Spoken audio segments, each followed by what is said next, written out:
Poška. Ideme. Hop. To bol iný čas. Nevadí, Peťko, nič si z toho nerobím. Ja ti držím palec, sympatický. Konečne nižší chlap ako ja. Dobre, a teraz, Miro, poprosím ťa teda preletí sa nejak.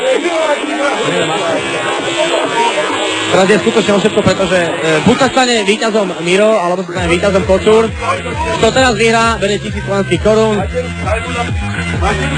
Fanklub, ideš. Hop, hop, hop. Jak to tu stíklo, ty brďo, čo je? Nestáva nič iné, v tomto momente musím skonštatovať jednu jedinú vec. Opýtam sa rozhodcu, všetko v poriadku? Všetko v poriadku. Super.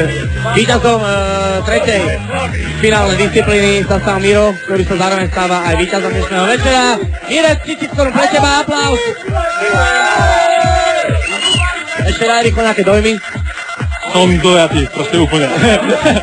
Čo s tými 1000 korunami? Nechám to a sa prepijú. Sklána partia.